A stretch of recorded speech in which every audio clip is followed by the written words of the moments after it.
This is a satellite image showing a Russian cargo ship, the Mikhail Nenashev, at a port in occupied Crimea, loading Ukrainian grain. This is that same ship on video as it passes through the Bosphorus Strait in Istanbul, Turkey. And this is another satellite image showing the Nenashev at port in Iran, offloading the same grain. The Nenashev and its path from occupied Ukraine through Turkey and out to the international market is part of a systematic, years-long effort by Russia to profit off of grain harvested from occupied Ukraine, robbing Ukraine of one of its most valuable resources and reshaping the global grain market. Working with Bellingcat and Lloyd's List, and using satellite imagery and shipping data, Scripps News has found suspect ships that have taken grain from Sevastopol dozens of times since the start of the invasion, feeding into expanding Russian ship transfers in the Black Sea.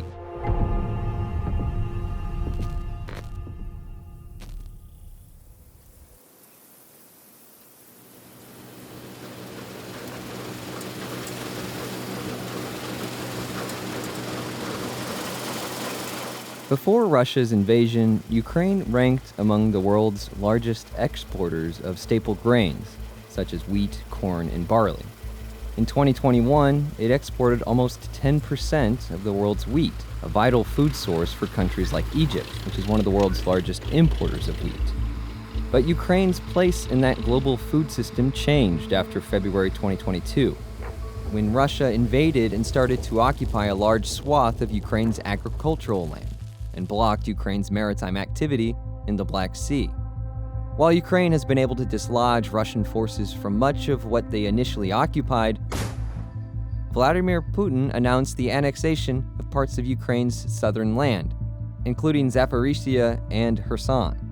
About 30% of Ukraine is occupied, and so an immediate concern is theft of grain from that occupied region, but a longer-term question is related to agricultural production and domestic productivity within Ukraine, and the challenges that will come when you have a foreign entity occupying part of a country. Russia is taking harvested crops from those regions and smuggling them through major occupied ports, including the Avlita grain terminal in Sevastopol, Crimea.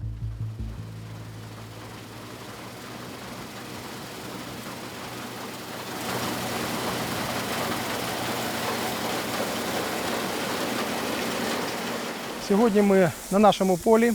Це врожай пшениці 2023 року.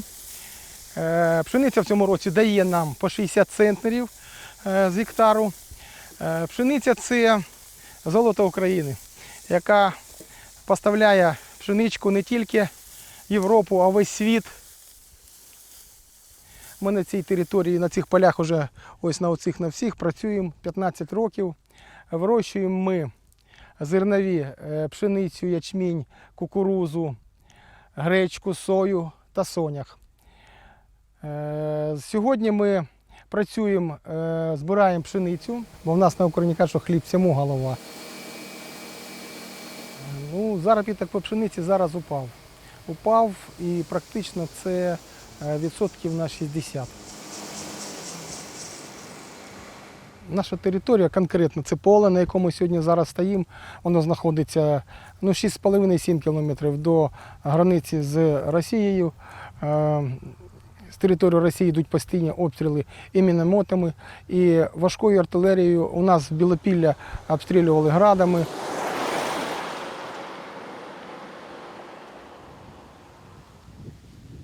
Оце такі воронки від мінометних обстрілів, які йдуть з боку Росії, і по нашим полям ми боремось, ми все робимо для того, щоб зібрати своєчасно і забезпечити зерном і Україну, і всі інші країни, які сьогодні потребують. Я ж вам кажу, а куди мені виїжджати? У мене 700 голов свиней. Куди я можу поїхати? Мені їх випустять, хай бігають по полям, на мінах підриваються. Це буде неправильно. Будемо працювати, будемо надіятися на Бога, будемо працювати. І будемо вірити в перемогу, що ми переможемо.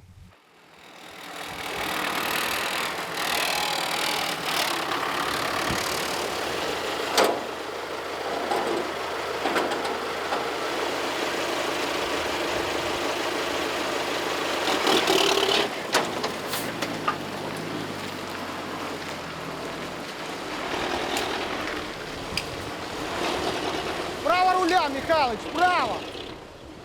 Вправо руль! Ні! Не туди, туди треба. Люди не хочуть їхати за зерном до нас, бо у нас тут обстріли постійні, і тому водії не хочуть їхати. Із-за цього ми, коли вже дуже комусь потреба є, то тоді вони приїздять і беруть. А так дуже важко. З реалізацією дуже важко.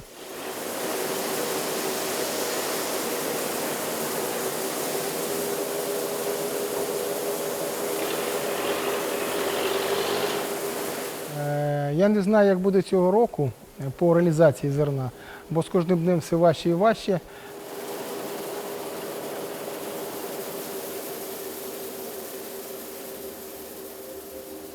It's not just the farmers in Ukrainian-controlled territory that are unsure about the future. Scripps News spoke with the CEO and co-owner of an agricultural group that owns farms across Ukraine and is in contact with farmers in occupied regions. It's like mafia rule. So you have to collaborate. You have to create something which make this that you are not enemies, that you are support Russians. So and you need to do some practical way. So and only after such way the people can stay in these territories. Other farmers from occupied regions told the Associated Press and PBS the same thing in an investigation last year, saying they have little choice but to sell at whatever price Russian authorities set for them. It's not exactly a state secret that Russia is taking this grain either. The acting governor of occupied Zaporizhia said in early July that the region was preparing to ship grain to the Middle East. Later, he announced that the region was ready to export to African nations. The head of occupied Crimea also announced last June that there were plans to export grain from Zaporizhia and Kherson out of Sevastopol. Even Russia's president, Vladimir Putin, has said this is something planned for occupied ports. Существует другая возможность. Да, порты Азовского моря, Бердянск, Мариуполь находятся под нашим контролем. Мы готовы обеспечить беспроблемный вывоз, в том числе украинского зерна через эти порты. 5 months into the war, Russia, Ukraine, Turkey, and the United Nations struck a remarkable deal called the Black Sea Grain Initiative, essentially allowing Ukraine to bypass Russia's blockade and ship grain abroad. But that deal fell apart almost a year later. I deeply regret the decision by the Russian Federation to terminate the implementation of the Black Sea Initiative, including the withdrawal of Russian security guarantees for navigation in the northwestern part of the Black Sea. And even before the deal ended, Russia was already moving grain from fertile lands in occupied Ukrainian territories, such as Zaporizhia. One of the main conduits for smuggling this grain is the Avlita grain terminal in Sevastopol, Crimea. It's a sanctioned port. Russia has 3 main tactics for shipping this grain out of the Black Sea. The first is fairly simple. A cargo ship docks at the terminal in Sevastopol, loads up with grain, and travels directly to another port in countries like Syria or Iran. The second and third ways are a little more complicated and involve something called a ship-to-ship transfer. This is where 2 ships line up next to each other and transfer cargo from one to the other. Russian ships will do this either a single time or multiple times after loading up on grain from Sevastopol, effectively masking the origin of the grain before it goes out to the international market. And it all happens here in the Kerch Strait.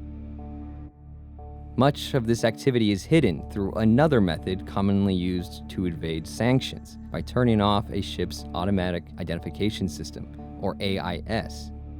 The Mikhail Nenashev turned off its AIS while in Sevastopol and only turned it back on after it sailed to the Kerch Strait, ostensibly in order to make it appear like it was shipping from a Russian port, as opposed to an occupied Crimean port. What we see a lot of the time is ships coming out of the Bosphorus into the Black Sea, but oftentimes we lose these ships from their AIS signals because they turn off their transponders and they show up in different locations. Ollie Ballinger was able to use AIS data from Lloyd's List Intelligence, which tracks ships throughout the world, and satellite imagery from Planet Labs to pinpoint ship-to-ship transfers in the Kerch Strait, even if the ship had its AIS transponder turned off. One of the things that makes this such a difficult issue to track is that if one ship meets up with another, but that second ship meets up with two ships, and each one of those meets up with others, it quickly becomes unmanageable for a human to just like go through and try to trace all of the possible directions that grain shipment has been through. That's kind of the point of laundering, right? It's making the process really difficult to untangle. If we conceptualize of the ships as nodes, sort of as dots in a big network, and each node is linked to another node if they have at some point conducted one of these ship-to-ship transfers with each other. There are on the order of 12,000 ship-to-ship transfers that have occurred in this area over the past few years. And sometimes it's 3 ships, 4 ships meeting together simultaneously. So what you get is this big sort of tangle of nodes and edges, this really complex network. We've got a list of ships that we know have been to, or that we're fairly certain have been to Sevastopol and that have picked up stolen Ukrainian grain. The vast majority of them cleanly fall within one of these two communities. If you look at who they load their grain onto, you very quickly realize there are 4 or 5 big ships. And if you look at the owner of that ship, you realize that actually they're all owned by the same company. At least 3 grain shipments that we and other outlets have tracked from Sevastopol made transfers with ships previously owned by a company called GTCS. But those same ships have recently started operating under another company's name, Alimax. While much of the trade that occurs in the Kerch Strait is legitimate, there are a lot of trades that take place there. That's something that can easily obscure illegitimate trades. There's one place these ships can't hide, though. That's the Bosphorus Strait, the narrow passage that runs through Istanbul in Turkey, connecting Russia, Ukraine, and the Black Sea with the wider Mediterranean and international shipping lanes. The Bosphorus has been a crucial military and commercial route for thousands of years, and it plays a key role in Russia's movement of Ukrainian resources, both as an entry point into international shipping lanes and as a choke point where ships can be spotted and identified. And maybe no one is better at spotting and identifying these ships than Yorick Ishik, an analyst who runs the Bosphorus Observer, tracking marine traffic and providing data for numerous international publications. I really like to solve the mysteries of the ships and then, who's carrying, which ship is going where, what they're carrying, and then trying to make conclusions about the world affairs by observing the maritime traffic.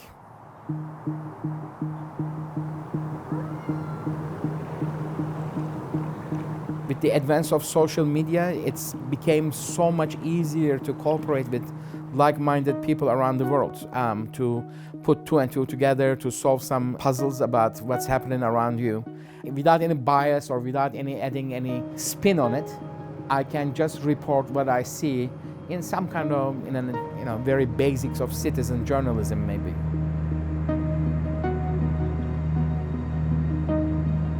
What is noticed here when you observe the shipping traffic on Bosphorus, there are actually certain vessels, they work these routes a lot, and so I'm familiar with those ships. So when I see a nicer looking ship coming from very far away, which is not a usual pairing for the ports in Turkey, it attracts attention. And then I saw these vessels returning full, carrying grain after major AIS gaps in the Black Sea. Those were all signs of suspicion. And later on, with the help of the satellite imagery and the pictures start coming from the ground, that Russia systematically was plundering and carrying industrial amounts of grain, millions of tons grain from the occupied parts of Ukraine to the world market to sell. Many of these ships tracked through the Bosphorus Strait we can follow as they make deliveries to close Russian allies like Syria or Iran. The direct-to-Iran grain routes from the Mikhail Nenashev and another ship, Matros Shevchenko, are new and haven't been reported on before. Our investigation, along with those from other outlets, has also found evidence of grain deliveries going to other countries, like Turkey, a NATO member, and to Egypt, one of the world's biggest importers of grain. While the methods and movements of these Russian vessels obscure the source of these trades, trading for shipments from occupied Crimea violates sanctions from the US, European Union, and United Kingdom. Some more recent ships have started taking grain directly to Russian ports as well. This can be seen in the occupied port of Mariupol, where one ship has picked up grain multiple times and then shipped it into Russian ports. What you have to understand, folks, is that the grain that's coming out of Ukraine via Russia and out of Russian stuff, it doesn't go back to the people of Russia. It goes into the coffers of Vladimir Putin and his henchmen, his personal banking. So, I mean, Vladimir Putin has made probably billions of dollars on this evasion. David Crane is a veteran prosecutor who led the International War Crimes Tribunal in West Africa in the early 2000s. Scripps News and its partners showed him some of our findings from our investigation. As a former federal prosecutor and an international prosecutor, that's just good circumstantial evidence that they know what they're doing is wrong and they're doing it. And so when they turn off the EIS, they're basically telling me, if I was prosecuting them, if we know this is wrong, we're still going to do it, and we're still going to ignore international law and continue to make money off the backs of the Ukrainian people. Russia's use of ship-to-ship transfers has only increased, though they're also going dark more often and turning off their AIS transponders when doing so. For now, Ukraine continues to build up other routes for getting its grain to the world. The European Union is helping, but Ukraine still faces challenges, including Russian attacks on agriculture that continue to threaten both Ukraine's people and its resources.